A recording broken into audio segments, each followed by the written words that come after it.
following presentation is brought to you by the Alberta Podcast Network.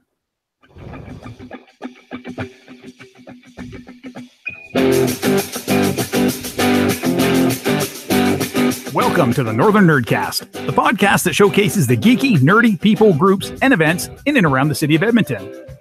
Northern Nerdcast is a proud member of the Alberta Podcast Network, powered by ATB. Visit their website at albertapodcastnetwork.com.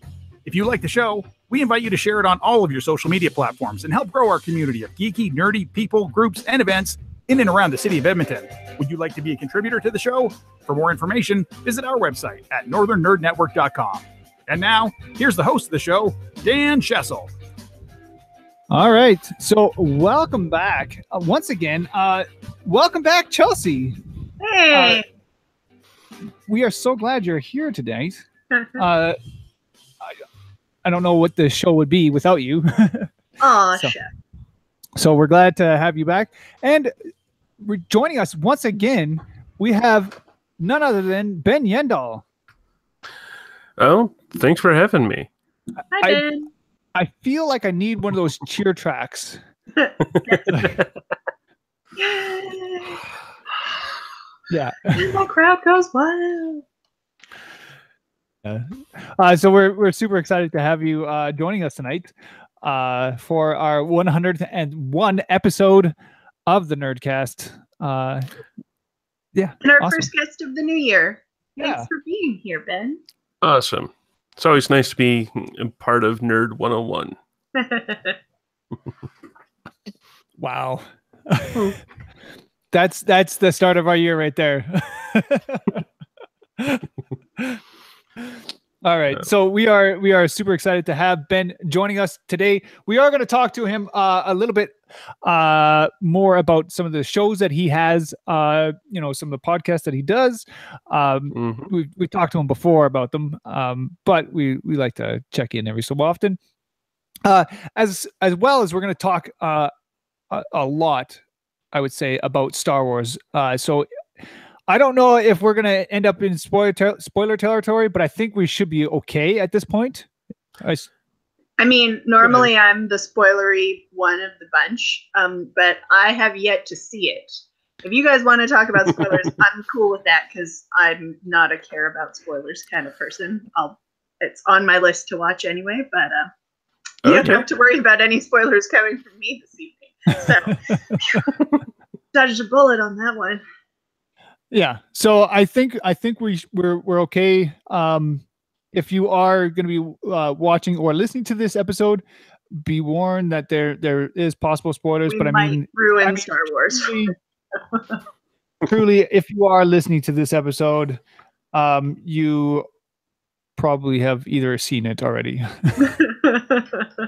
More than likely, unless you're Chelsea for some reason. I don't know what's going on with you. You used to do lightsaber training with us, so I know. Come on, let's get up. I moved, and then it was Christmas, and then I had a whirlwind trip home, and I know I've yet to find time to take myself on a movie date out to the theater. That can be a bit of an issue, yeah. And I mean, I'm a pirate on a regular basis. The problem is that I have yet to find a decent copy that will stream without buffering every 10 seconds, which drives me crazy. I can't do it, so I will wait until I go to the movie theater. Take myself on a full-blown movie date to the new VIP theaters with the reclining seats. Ooh. And I'll make excellent grown-up decisions and have a movie hot dog and popcorn for dinner because I'm an adult and I can do what I want. It'll be glorious when I finally get around to it. It's kind of like me and my pretzel dog that I had. Yeah. I mean, adults. That sounds amazing. Tell me more about this pretzel dog, Ben. Forget about Star Wars and your podcast. Tell me about this pretzel dog. The easiest theater that I can get to is Landmark Theaters downtown. Mm-hmm. So because of that, they've had a pretzel machine there for I don't know how long now, at least since it was Empire. And one of the things they sell is pretzel dogs. So usually you have to wait 5-10 minutes for it, but it's usually worth it. Do you think is it just anomaly to that particular landmark? Because the closest movie theater to me in New Westminster in Greater Vancouver is a landmark that my boyfriend and I go to all the time. Is this something that I should be asking them about? Do you think this is across the board at all landmarks, or is this just in the heart of downtown Edmonton? It's kind of hard to say. Maybe Dan would be able to say, because there's a landmark out in that neck of the woods. There is a landmark out here. It wasn't a landmark before, though. Mm-hmm. I don't know. I'll have to take a look. Well, now we're on a multi-city investigation. Dan will check in Spruce Grove, and I will check in New Westminster. I'm going to check my Adam here on the and see if there's a pretzel dog. You guys keep talking. I'm checking. No, I'll find out later on. If you're out there watching this show, please let me know if there's a you happen to know if this is a thing that happens at all landmark cinemas. Yes, because now I'm very curious. Really want to know. Yes, mostly just me, but that's okay. You can send the information our way. All right, so. Like I said, we are going to talk a bit about Star Wars later on in the show. We're going to talk about Ben's show, but we like to, talk to a little bit of our guests, do a little bit of catching up. We have had quite a bit of a break in the last little while. So, Ben, what is it? What have you been up to the last little while? Well, mostly I've actually been working on my podcast, with one of them being an actual play and having an actual story to it. I've been much more concerned about trying to figure out how it's going to go. So I've been putting a lot more work into that than I would into trying to figure out what we're going to be discussing on Tales. So trying to plot it out, figure out where everyone's going to be. Now, are you running out of a book in your other campaign, or are you free doing it yourself? I'm actually running out of a book. Some of it's showing that it can be done, because when I initially read it, when it first came out, I was thinking, how do you run this? Because it just doesn't make any sense. And I've since figured out a few ways of doing it. And I still haven't come to the giant climax, which is going to be this giant space, ground, and in cavern battle. It's going to be something a bit on the crazy side, just from the orchestration. But so it's kind of like multi-leveled, is what you're saying. So you got like a ground thing going on, space thing going on, and other stuff like in between. Well, the basis behind it is the rebels get word that there's going to be a invasion in 48 hours. The players have to get as many allies as they can in that 2-day stretch, hopefully catching some sleep, otherwise they get negatives for that. And then they have to fight First, it starts in space, and it's an invasion. So you try and slow them down in space, you try and slow them down on the ground, and then you try and slow them down underground. And eventually, you've got a 5-hour stretch that you have to hold out. If you make it through the 5 hours, reinforcements come and you win. If not, well, everyone dies. Hooray! So you kind of... It sounds easy, right? No big deal. It's very easy for the everyone dies part. There's several different sections where, just everyone can die. But it's kind of interesting seeing how the different players can try and massage their way through things. I love setups like that. I mean, I'm always a sucker for communal games anyway. And I mean, I find the communal aspect comes out in role playing, because sometimes you're just faced with a giant boss or an impossible situation where if you don't work together, you're even more screwed than if you possibly do. So that sounds like a really fun chance to make some interesting combinations depending on the types of characters that people create, how to best fit them together to make things work as well as possible. Well, and then we have a bunch of players who have gone out of their way to make characters as opposed to just stat blocks. Yeah, exactly. So we have one guy who's playing a tactical droid from like the Clone Wars who's been reprogrammed into being with rebels, but now he's sort of this Californian surfer, or at least in attitude. Like a B1 battle droid? He was a T-Series tactical droid. Oh, nice. Had been called TV-93. Now you can call him Amp. And he's trying to start his own band. That sounds fantastic. I love stuff like that. And I mean, when you really get into character building and story building and stuff like that, to me, that just makes the whole game better. Mm-hmm. And you know, it's not, it becomes so much more than just dice rolling then, because you've got the stakes involved of the, you know, actual characters and stories that you have a vested interest in, you know, not getting dead. Yeah, you're actually looking at trying to tell a story based on these characters, and the dice are sort of a secondary thing instead of the thing you're going for. Exactly. And like the system we're playing in sort of helps with that, and there's been at least 3-4 times where the players have been absolutely shocked. I said, yeah, let's go with that. That's a great idea. And it's turned out. Then there was a time I introduced puffer pigs because, well, puffer pigs. Yeah, exactly. Like, small little, like they pretty much use them like truffle finders in Star Wars, but they're these small cute things, and then they blow up to like fill a hallway. It's one of the cutest and most disturbing animals I can think of. Second only to porgs. Ooh, we're gonna get there. We'll get to that.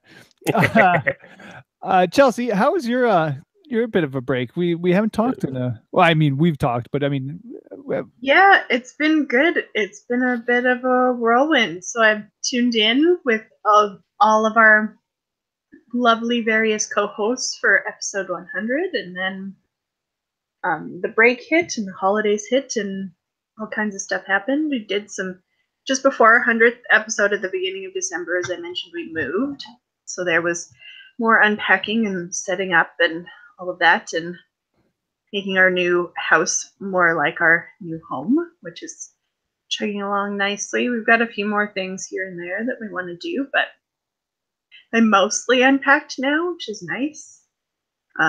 It's, I guess, officially our house now because, you know, we've done some laundry here. Ooh, yeah. I've had a really quiet Christmas here. It was just me and my boyfriend. It was really nice. We sat around watching Christmas movies, you know, Die Hard. the classic. Yep. Yeah. You can't have Christmas without Die Hard. I mean, I know, exactly. It's not Christmas until Hans Gruber falls off the tower. Come on. Well, you could always go with a Shane Black sort of marathon, because it seems like all of his movies take place at Christmas as well. This is true. I do like Die Hard. Die Hard 2 is very, very good as well. Mm-hmm. I'm always okay with just running straight into Die Hard, then straight into Die Hard 2, just to cap things off. But yeah, no, what else? I made a quick jaunt home. It was my grandma's 90th birthday. Her actual birthday is December 28th, so she turned 90. So I flew in to surprise her. And in the meantime, surprised my dad and stepmom. Knew they were the only ones I was coming, and I had to tell them out of necessity. Because if I had tried to use the excuse of like, oh, well, I can't find a flight or it's not in my budget, my dad would have just bought me a ticket anyway. So I was like, okay, so you don't buy me a ticket and then I'm sitting with 2 plane tickets. Here's what's happening. But my sisters didn't know I was coming. My mom and stepdad didn't know I was coming. My grandma didn't know I was coming. So I surprised her on her actual birthday with flowers. That's pretty awesome. Yeah. She kind of she went a little bananas. It was pretty great. And then I drove down to Red Deer and surprised my sisters and my mom and my stepdad, and they went a little bananas, and that was also pretty great. Achievement unlocked. I made my mom cry. It was such a good surprise. So that was pretty good. And and then there was a big party for my grandma's 90th on that Saturday the 30th, and then I flew back home. Not without making a stop at the home of our lovely host and his lovely wife for an excellent games night. Lots of wine was drunk, lots of games were played. It was a grand old time. There was there was a lot of fun at our house. We had a lot of games, and there was a lot of drinking. We did play and Aaron, who is watching this show right now, he's saying, I was there. Yes, he was playing Artemis. We played Artemis, but we also played Starship Horizon as well down in the basement there. That? Now I am very excited because I finally got to try Starship Horizon.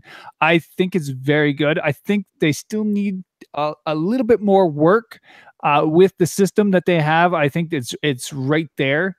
I think it still needs a little bit more in it. But the thing that I really, really enjoy is that you can have so many different monitors with Starship Horizon.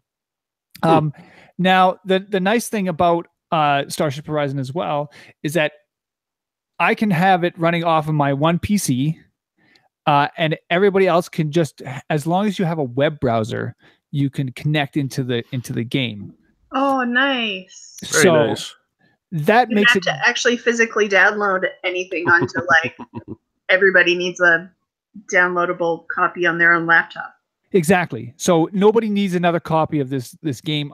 As long as the main server has the copy and you guys are all linked into the server, right? Like if you're all connected into the LAN. Game, yeah. Yeah. So you, as long as you have a web browser, you're good to go. Like I don't need a bunch of powerful PCs to run this game. It's super, super light on everything. And I'm pretty sure I know that the creators, they run it off of their one PC, and then they get like a bunch of Raspberry Pis and run the rest of them off of that. Yeah, I can see that. The nice thing that I really do enjoy is that I can have a monitor with just the alert status. So I can have that sitting on the corner, right? And it just tells me that we're at green alert at the moment. And I'll have one over here too. So it looks, I'll have them at the front of the room, and it just gives that extra little bit of flavor of the ship. I have other monitors with like information about the ship, what the temperatures are on each deck, and who's running on there, and all this other random stuff about our ship. It's so good just to add that extra little bit of flavor on these other screens, so you could just pile in like, and I have like so many old monitors and TVs in this house. It's kind of silly how many extra things that I have. How many did you end up with down there? Didn't you say you had 11 different monitors? 14. It was 14. So we had 14 screens with 6 spots, right? So you have your captain, you have your engineer, you have your science officer, you have your helm, navigation, and comms, weapons. So you have all those different stations, and and then we had just a bunch of extra screens that were just for flavor, and it really added to the whole experience. We also had the projector from a friend of ours. He lent us his projector, and we had it up in the front. So we had the big view screen. It was pretty awesome. I really did enjoy the whole setup. It was very good.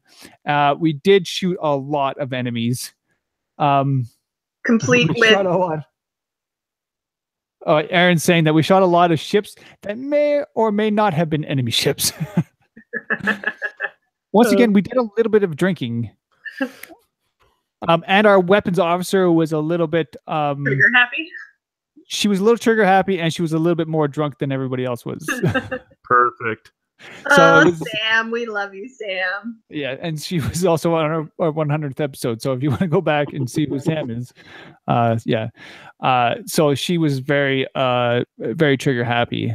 It was a lot of fun. Yeah. So I did enjoy it.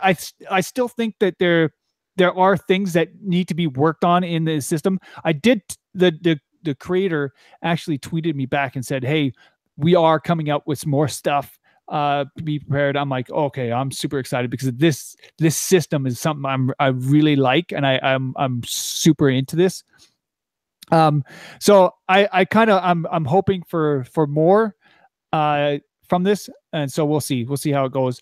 We did get the chance to play Artemis. Artemis is we have to really cut down our screens on that one. There's not as many stuff that you can do with it. However, it is really full fleshed. Like it is a really full game. I really do enjoy that one.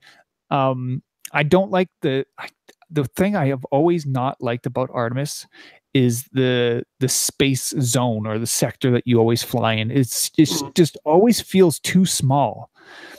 And again, it's the same thing. It's a spaceship bridge. So everyone has their spot in the bridge. There are other locations now. They have some fighters that you can be as well, so you can add some more people into your ship bridge as well. And so that one you do have to have a copy on everybody's computer, but that's not a huge deal, and it's not really a big powerful game either. Not really. Like depending on which version of Artemis you're running, you can even have it on your iDevices or your Android tablets. I've run a few that way. Yes, so you can have it on your I have a tablet. I have it on my phone. So there are other ways to do it, like your iPhone or your iPad. They do run it off of that. You cannot get it on your Mac for whatever reason. I do have it on mine, but I had to use a wineskin to trick it, saying that it's a PC. Other than that, it's not so bad. Like I really do like that game. It is a lot of fun. The way that everything works in it just works. Everything, like, it's still buggy. I mean, it's a bunch of devices that are always connected, and sometimes it works, sometimes it doesn't, and then things happen, right? So I do like Artemis. I think there's the game is a lot of fun. I'm super excited for Starship Horizon, and I kind of want to see what they do more with that one. So yeah, that's that. Also, I want to take a quick mention that I got to see the Red Shirt Diaries last night. Speaking of Star Trek and all that. How was that? That was great. I had such a great time. I took Sam. Actually came with me to go see that, and man, it was so much fun. The improv is just top notch.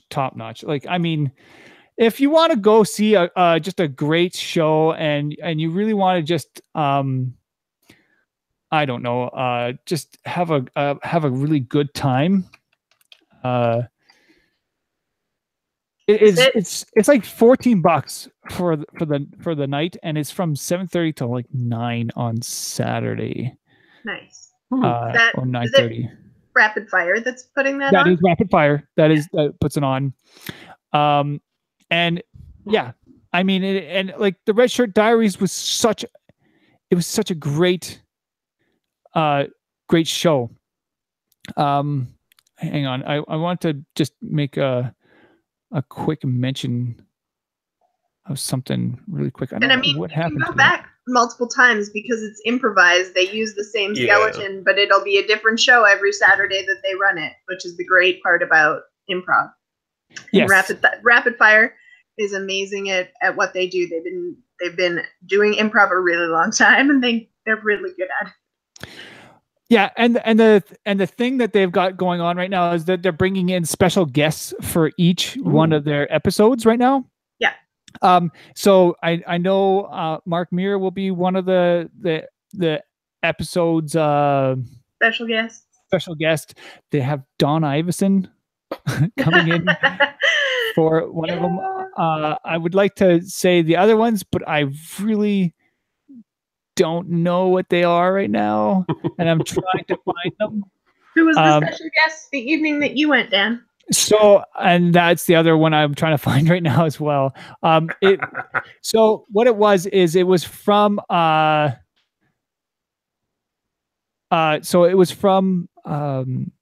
Trek Discovery.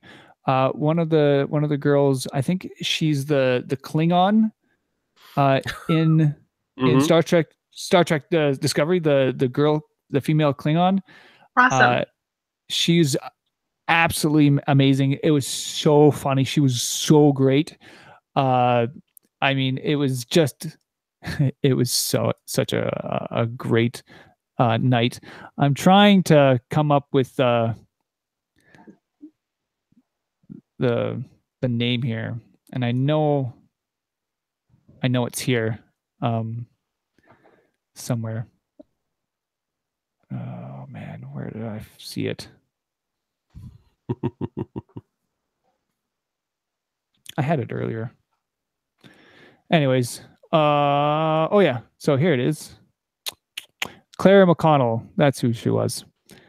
She joined us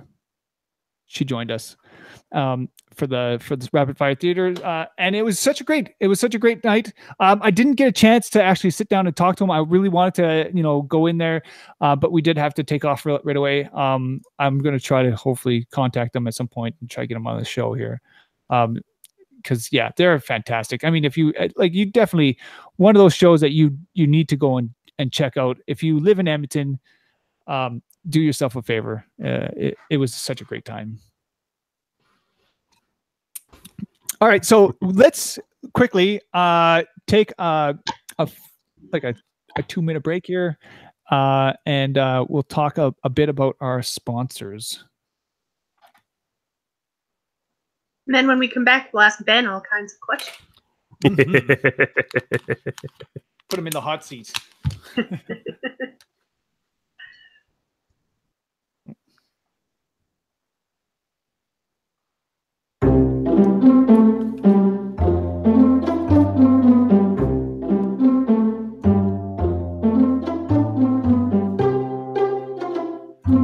All right, so one of our biggest sponsors of the Alberta Podcast Network is ATB, and one of the things I really like about ATB is how social conscious they are. If you go to their website, they have a thing that's called oh my goodness, atbcares.com, and this way you are able to give to a charity of your choice, and they give an additional 15% on top of that. And that to me is just absolutely just a fantastic way for them just to give back to the community. And not only that just puts your money and makes it go further. I mean, really. So if you want to make a donation, and you still get your tax receipt, by the way, just saying, go to atbcares.com, donate through them, and then you get more to the donation, to your charity of choice. So go check that out, atbcares.com. Nice. All right, so we are here. I'm so excited because we got Ben back. He's always such a good to have him on. I love Ben. Ben, you're great. Thank you. So we got you here. We are going to be talking, of course, we're talking Star Wars tonight. We're going to be talking about your Tales of the Hiding Away. So we're going to do Tales of the Hiding Away and Heroes of the Hiding Away first. So what is going on with these shows right now? Okay, so last time I was on, there was just Tales of the Hiding Away. It was so yeah. Since then, I've we've launched Heroes of the Hydian Way. So Tales is our GM story, how to tell a story better. And some of it's just me being amazingly mercenary and talking out things that I need to work through for whatever I'm GMing and helping out my co-hosts with that. But then also trying to cover how do you do things better. Like the episode that goes up tonight is about how do you end sessions? How do you end scenes and not have them just drag on until everyone's bored with it and you just need to put it out of its misery? How to make it a lot snappier. And like trying to be a bit more focused in on how story actually works, as opposed to just like not everyone is as good as, say, rapid fire theater, where like they're professionals who do improv all the time. Exactly. Most of us sitting around a table, we have day jobs that are very not theater based. So yeah, like, we don't get the experience and the we don't immerse ourselves with yes and all the time, right? Exactly. And so the one thing I really do enjoy, like, 'cause I listen to your show faithfully, and the one thing I really do enjoy about it is that I'm always learning something new about storytelling, right? And like you said, your episode here, you're talking about ending your show, right? That is a very important part of any campaign, is how to end. Well, how to end the campaign, how to end, like, endings are important. No matter which way you look at it, endings are important. So how do you do that? Like, how do you do that properly? Well, exactly. I honestly think several TV shows really could handle thinking about that a little bit more. But I mean, you can look back. I mean, endings are hard. Look at the way Mass Effect ended. I mean, that series was such a great series, and then the ending, right? Well, another great example of messing up the landing is, or not having the perfect landing, is the Matrix series. That it didn't have that satisfying of an ending, where you have all this promise going into the third movie and then like a 5 on the landing. Like, so thinking of, like, that's one of the things that we were discussing, like how to make things end better. And then, of course, we finally have a Last Jedi show coming out after a month of it being in theaters, so Star Wars. You have to do like that. I'm so worried about talking about like Last Jedi anything for so long. Like again, like we are going to probably go into a little bit about some spoilers or whatever it is. Yeah. Don't feel bad. You've given fair warning. This way, spoilers. Everybody else proceeding past this point is a grown up with their grown up pants on. Well, and also, if you've made it past January 1st without going to see it and are still worried about spoilers, there's probably unplugged from the world, at least the world of social media. Yeah, exactly. So I mean, I've done my part of not spoiling it for people, and not saying anything. But I mean, I think our window is finally up, right? So I think we're okay. We're okay now. And so that's one podcast, trying to tell stories better, trying to help people GM and play better at the table. The other one is Heroes of the Hydian Way, which we started last April. And this one is an actual story. Some of it's, okay, I've been running a how to tell a story for podcast for 3 years. Well, time to put up or shut up. And it's something that I've been kicking around behind the scenes at the Hydian Way for a little bit of time. And then we lucked into my partner on that show, Christine Chester, and she's the one who does the editing. Otherwise, I don't think I'll be able to do both, It's just so intensive to actually do editing at the level that Christine's doing it.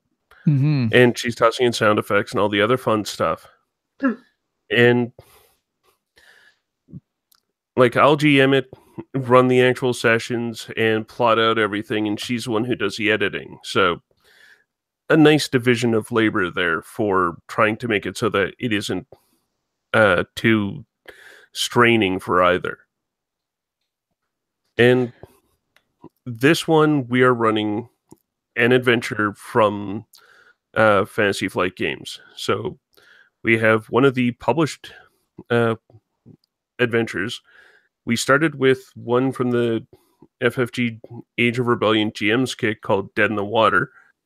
And then now we're on a published adventure for Age of Rebellion called Friends Like These, which I described a bit earlier.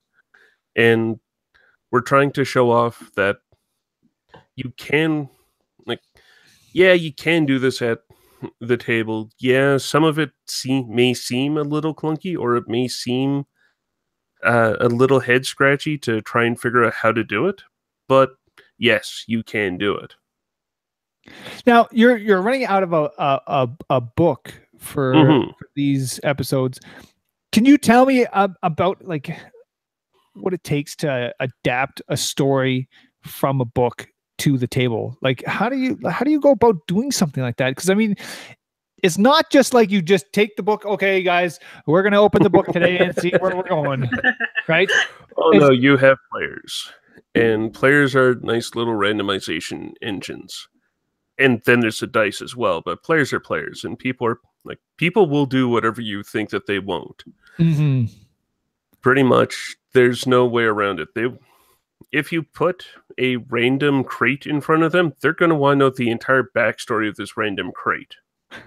If you toss down, in this case, a Vibro-X, like, one of the things I'm just remembering, because it recently has come out on the show, is one of these throwaway NPCs. It's just there to have combat because until that point in the adventure, it had been pretty quiet. It's combat to have combat. Yeah. The big bad there had, for this small combat where I introduced puffer pigs, he had a Vibro-X that got disarmed because of some trick shooting. Then from that, the players took it, and now the mechanic has a Vibro-X that she's training into being able to use. And she's looking for whichever purpose she can to use it. Which, okay. It's one of those things if you just never know what the heck the players are going to do. That's just it, right? Yeah. I mean, when you start adding people into the game, no matter what it is, I'm not Chelsea. I don't know what's going through her head. And trust me, when you really realize how different you could be and what stories and weird creations other people can come up with. The wrestling match, I would say, is one of my crowning achievements. Yes. Yeah. And we will never talk about this again. That and one punching people. I was really good at one punching people. There's been a few times. It's a handy talent. It is a handy talent to have. Like, to actually adapt it, though, it's figuring out what the scene is. Like, a scene isn't just the players enter in, they talk to these people, get this bit of information from them, and then they go off. That may be the net result that you want, but it's how that happens. And you need to do the bit of work of trying to break things apart into the component pieces so you have the Lego set to improv around what they do. Like, in this particular case, my group has a Mandalorian because, well, one guy thought, hey, I want to have a Mandalorian character. It seems like a thing. Then he wanted him to have force powers because you can. Why not? Exactly. And it's one of those things. Why not? A Force-sensitive Mandalorian. Sure. And then every time he unsheathes his sword, he has a mantra he does. And at this point, the other players are starting to quote it as he's saying it. See, and this is something that can only be born at a table. Yeah, right? like you would never. If I were to write this, I would never think of the camaraderie of the group. Where this is a thing that I always do. It's a pretty much as close to a religious repetition that is going to happen, and then everyone else having fun with it because it does mean so much and everyone else knows it means so much, so they try and help on with it in their own way. Yeah, that's exactly it. That sounds amazing. Yeah. So how many episodes have you done for this one for the heroes?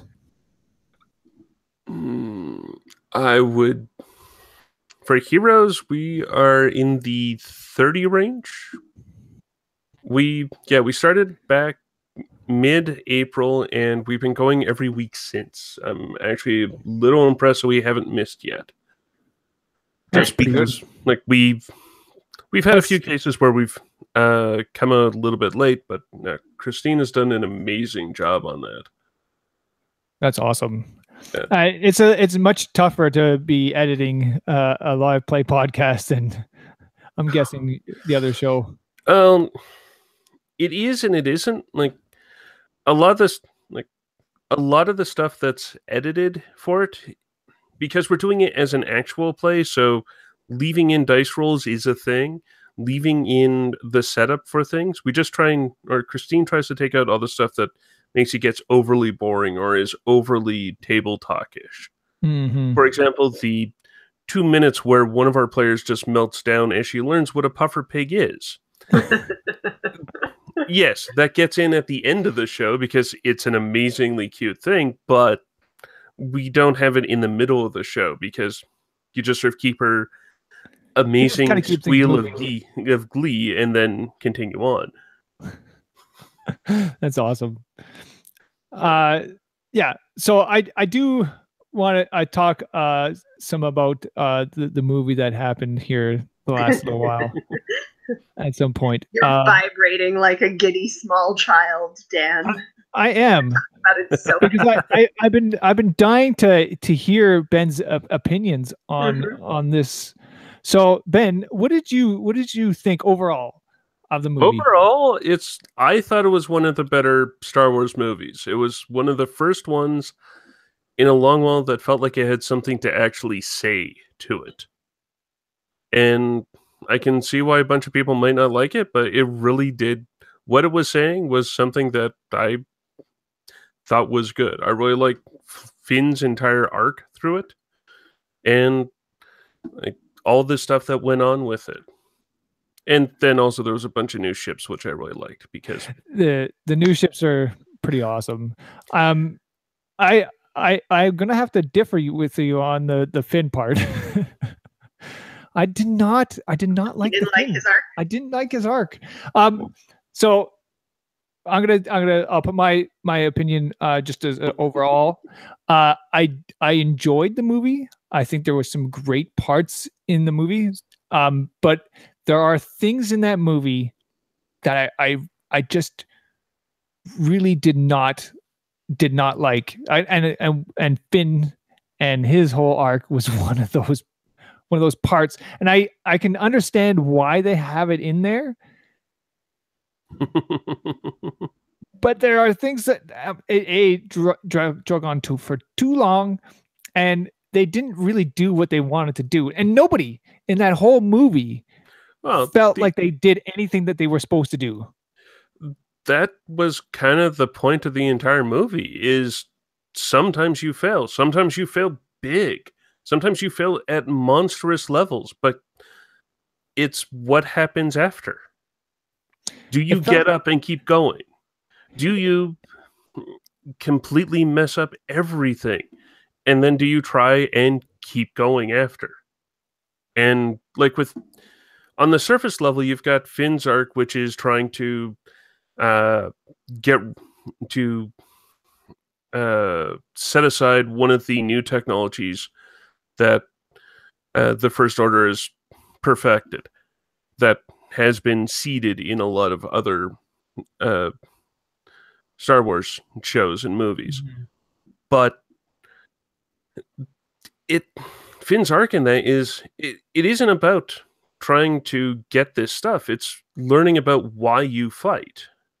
Like, Finn's arc sort of reaches a high point on the Supremacy where Phasma's calling him scum, and he comes back with fire in his eyes as the entire ship's breaking apart around him, saying, "Rebel scum." Like, going from someone who's trying to run away, gets knocked out by a taser trying to get into an escape pod, and turns around to being willing to die on a ship, identifying as a rebel that is not going to be seen by anyone other than the First Order. Yeah. I see the point of it. I just not your cup of tea. I couldn't buy into it. And the one thing I really, and I know this is very superfluous, or I don't even know what that word is, but you know what I'm saying? It's like very surface level. That whole sequence with the ship driving through the other ship, and I'm like, why don't they do that all the time? Because if it does that much damage. I mean, that was a lot of damage. Mission every time. That was they'd beyond. Lose not only the hardware of the ship, but all the crew members on it. I don't know. To me, that seemed like a very powerful weapon that they should be using all the time. It seemed almost worth it. Anyways, there was that whole sequence where the ship is falling apart, but just before that, there was the scene where Finn, like you were saying, Finn and Rose are on the ground. They have the things right to their head, right? They were going to chop their heads off. They're in a hangar full, just from one end to the other, full of stormtroopers. And that happens.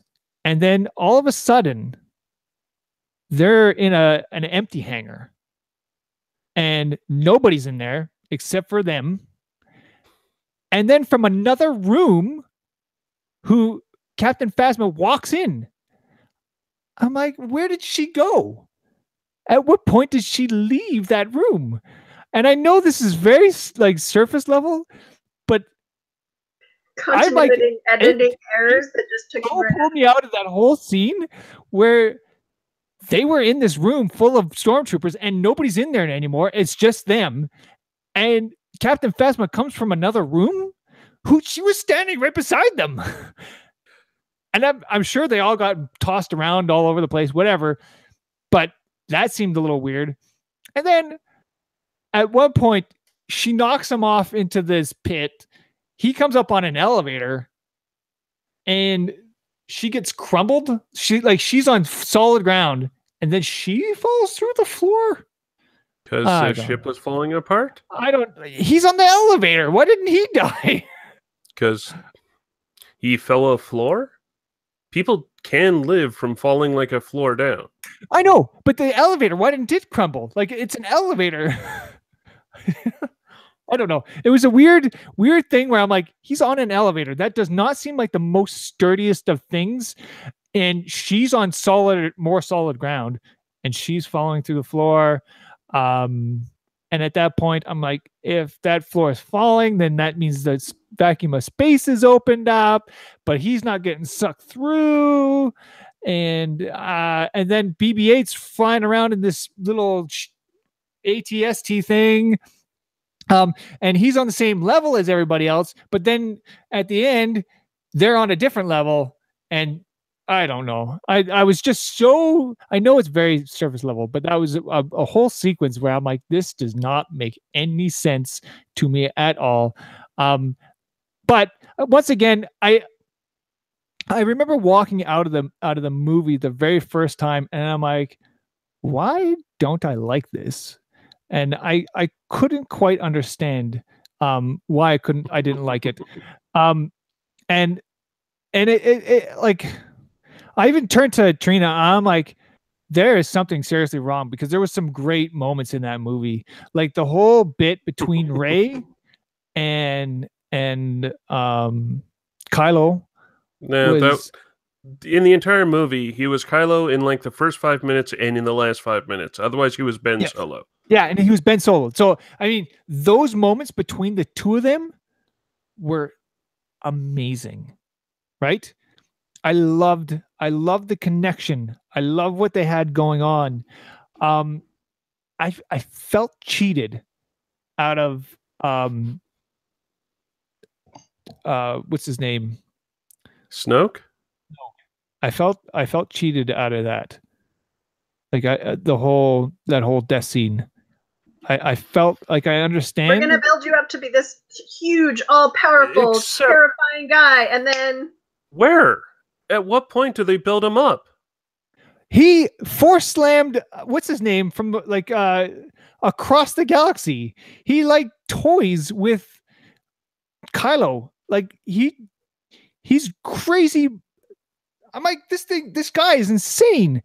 And then all of a sudden, then dies to something that is unexpected. Yeah, I just I don't know. It just seemed like I could see that. I'm like, oh, cool. He's using like he's tricking him. I get it. But the way it just happened like so quickly, and it's just like, that was it. So I want to ask both of you guys, one, making the rounds of the spoiler articles, that is another big sort of divisive point. How do you guys feel about the fact that Rey's parents are nobody? That was the other thing. Good. Like, come on. Okay. I found that spoiler out, and I feel like I'm on the same boat as Ben. I haven't even seen it yet, and I'm like, I feel like I'm totally cool with that. That's a really good point to make, right? Yeah. That when even JJ's on that level, yeah, have to be from a dynasty to be an impressive force fielder, right? Like, where did Yoda come from? Where did Yoda come from? Right?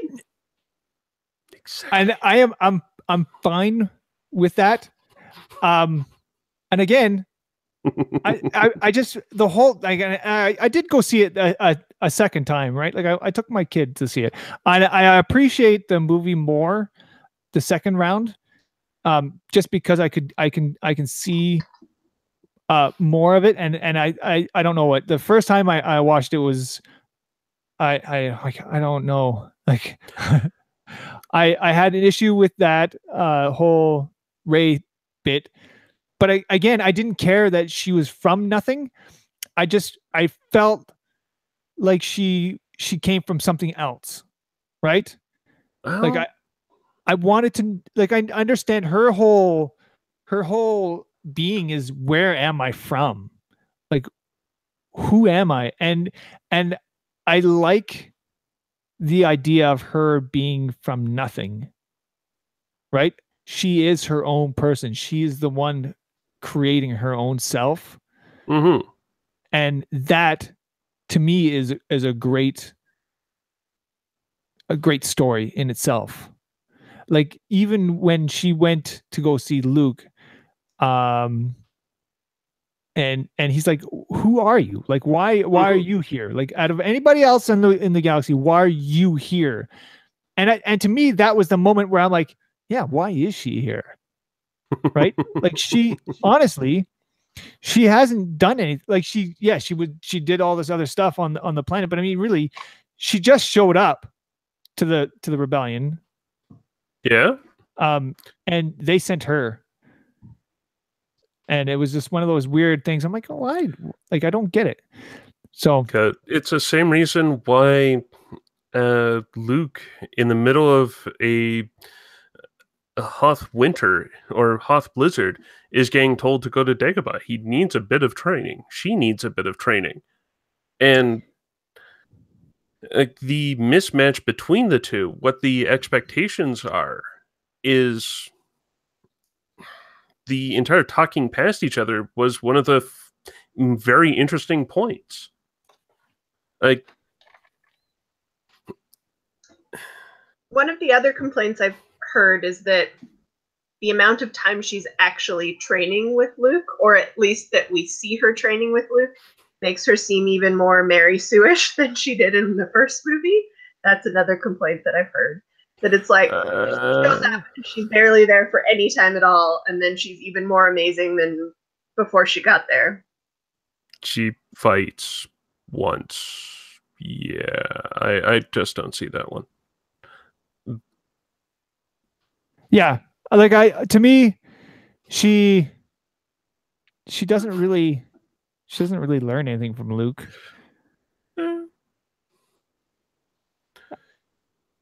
I mean, really, and the thing, like when she first like went to go see him, and he just took the lightsaber and threw it. I was just my heart sank. It really did, and again, Luke's always been a bit of a. He's like on his shoulder. He's such a whiner. I hated Luke. I really did. I've always hated Luke. I just, to me, I think there was you're too making much Ben humor. so sad, Dan.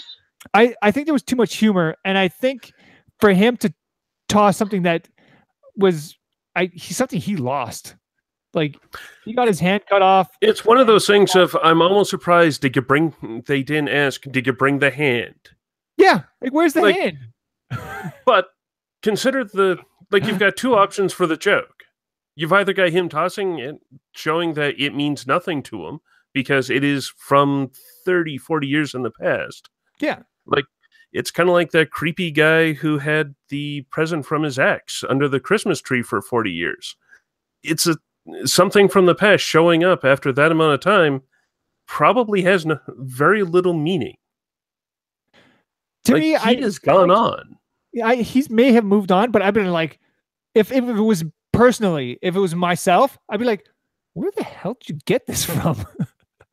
Like, why are you bringing this to me? At least even a little bit of curiosity. Curiosity, because I mean, not everybody would have known that is Luke's lightsaber. Well, right? That could have been anybody's lightsaber at any point. Nobody, like, there was a lot of people in that city. I am fairly certain that they didn't know who Luke was. That could have come from anywhere, right? So for him, like at that moment, I would have been like, well, really, where did you get this from? Like, I'm kind of curious now because I thought this was gone. To me, that's me. I get his attitude of I don't want to help you, but in the way he did it, was kind of weird. I'm gonna ask you one real quick question. What did you think of the green milk? It was a great passive-aggressive scene. I mean, it was about as good as the fish. that look, okay. The look that he gave you. It's a great I expect to show up in GIFs from now until that's gonna be one of the great. Yeah, that's gonna be one of the great GIFs from this. See. Whereas again, a lot of people, I think too much humor may have been in this movie. I like it, but get this walking carpet out of my way. Like, you take a look at all the stuff that went on in any of the other movies. Like, there's a huge amount of humor in it. Humor is a core part of Star Wars. They use a lot of the droids for that kind of stuff. To a point. They also have but I mean, the heart and soul of Han and Leia's relationship is like snarky, sarcastic banter and puns and one-liners, right? Exactly. Like, talk about a group of nerds. I've recently been seeing an entire theory around Han Solo being this giant nerd because of his astrogation and generally the way he acts around people. Your disturbing lack of social skills. That too. For supposedly gay. He's a nerd. Yeah. Like, for it, like, everyone else was doing their rewatch of, like, the previous 9-10 movies. I was rewatching Looper, and it's got a scene in it that just twigs me out. If you've got any sort of body horror issue with Looper, can be a bit on the icky side. But the Star Wars movies have so far been fairly close to having a director's thumbprint on it. You've got the war movie of Rogue One. You've got J.J. Abrams. I get to play in the Star Wars universe with The Force Awakens. This one is a Rian Johnson movie. You take a look at Looper, you take a look at Brick, and that's where this guy's coming from. This is a Rian Johnson movie through and through. And I feel like there is a great story here. I know, and I really do. I do like the movie overall. The movie was like absolutely amazing. The things that and the places that he goes are just fantastic. There's a lot to it, and there's a lot to unpack in this movie. I think, which is very typical of this particular director. His movies are always like, you got to have your brains activated to watch his movies. Yeah, it's one of those ones where the second viewing is really your first viewing. That's what I feel as well. Like when I went to go see it the second time, I felt better after watching it. I've actually heard that a lot from people who initially were on the fence about it. Then they were less on the fence, more into the liking, because it wasn't as much of a shock.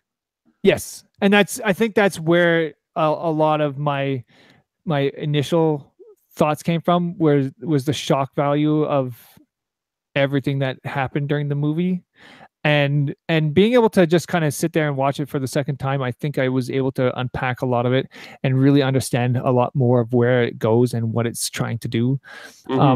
The thing that I feel like I really need for this to be the next Empire for me is that it needs the next movie.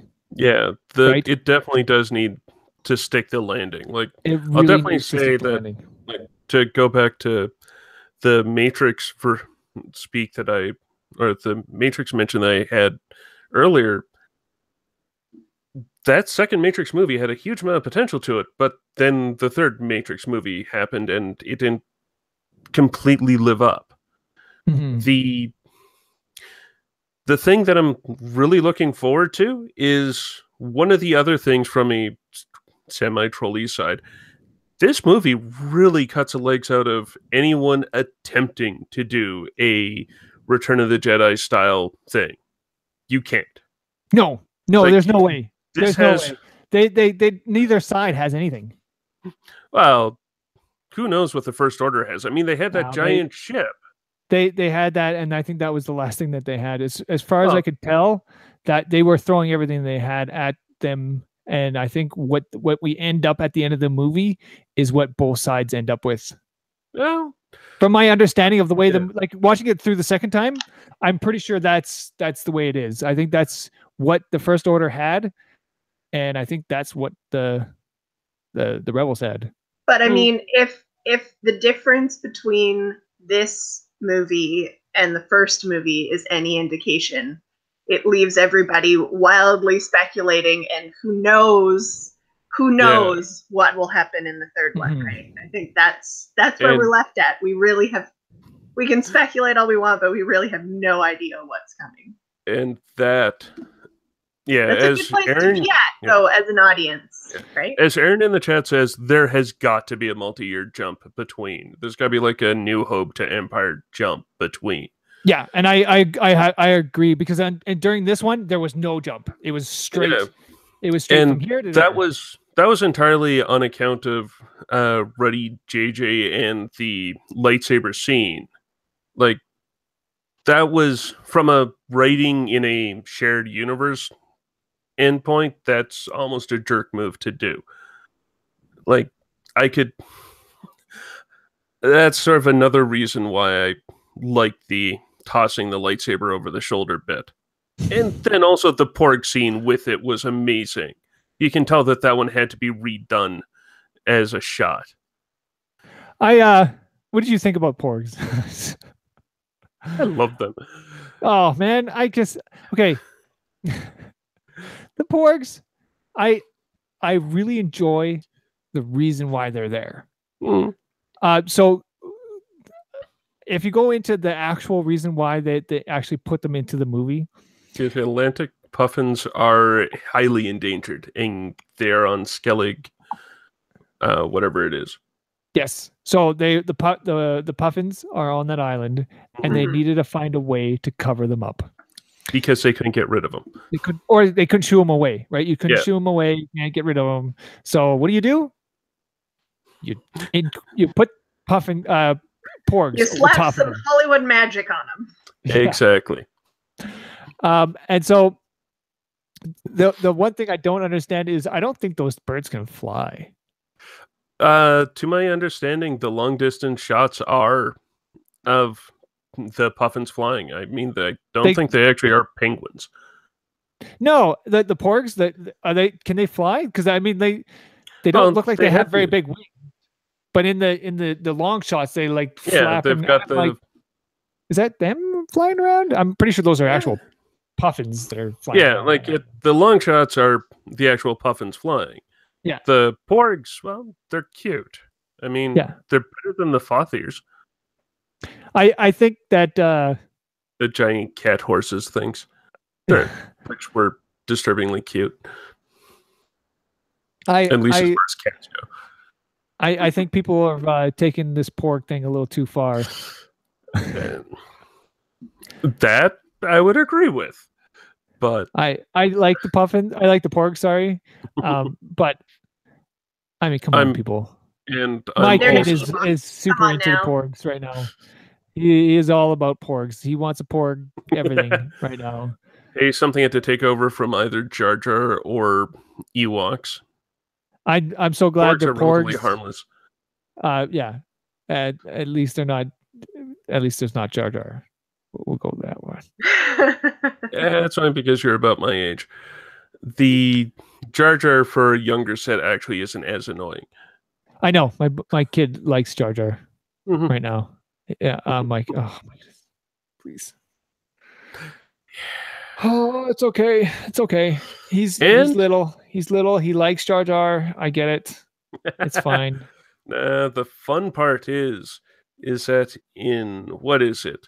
5 months and 16 days, we get a Han Solo movie. That is true. I'm so very nervous about this movie. And it almost looks like they're advertising it through leaks. Yeah, it does look like that, eh? Yeah, like at the moment, I know more about the movie based on a Lego set of the Falcon, which is about the only Lego set for the movie that I'm going to be getting, than I do through anything else. And it's a wacky looking Falcon. I'm doing it mostly because it's annoying to any Falcon purist.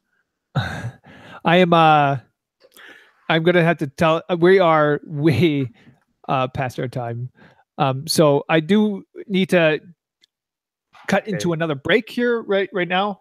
And then we will get back. We'll talk a little bit about our events that are coming up. And I don't know.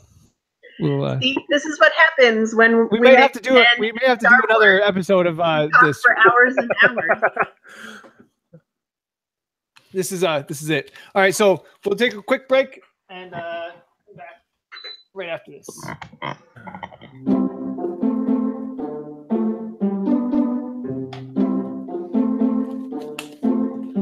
Okay, so the Northern Nerdcast is a proud member of the Alberta Podcast Network, powered by ATB. And if you guys go on over to albertapodcastnetwork.com, you guys can find all the amazing Alberta made podcasts. There are so many right now, and they are adding more and more. as we go on. But I mean, man, there's so many. I'm gonna talk to you a little bit about some. Like, I have some notes. They are an absolutely fantastic.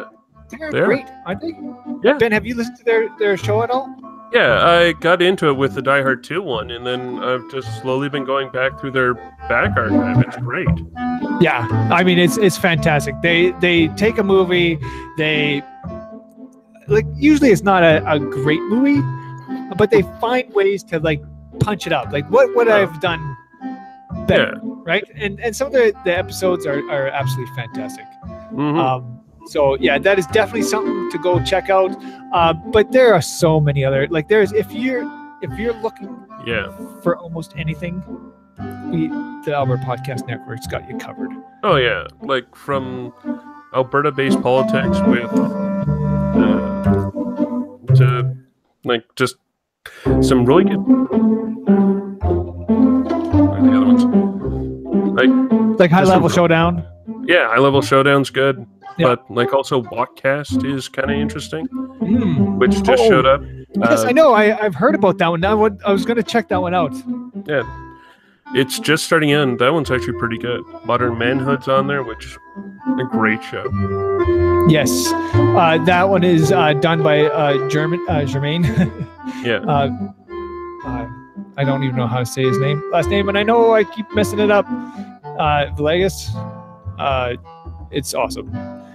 He's such a great guy, and the show is amazing. So yeah, definitely go check that out. I mean, there's so many there for people to go check out. We are in really good company as part of that list, and we are very pleased to be part of that really good company. Yes. So head on over to AlbertaPodcastNetwork.com for all those amazing podcasts and more. So AlbertaPodcastNetwork.com.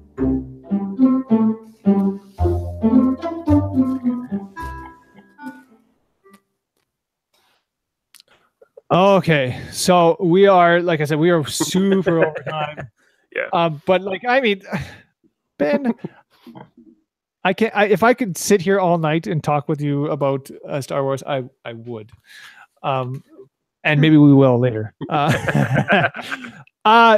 But for right now, I got to talk a little bit about some of the events that are happening up in the city here. And one of those events is, of course, like we talked a bit about it earlier, the Red Shirt Diaries. They're still happening. Go check them out. Every Saturday at 7:30 over at, it's the Citadel. They are having the Red Shirt Diaries, and it is such a great series. Like, I mean, it's so good, so good. I am actually really considering trying to make it for the next one because I'm super invested in this right now. Yeah, I like Star Trek is awesome. Yes, yes, it is. And I mean, it's no Star Wars.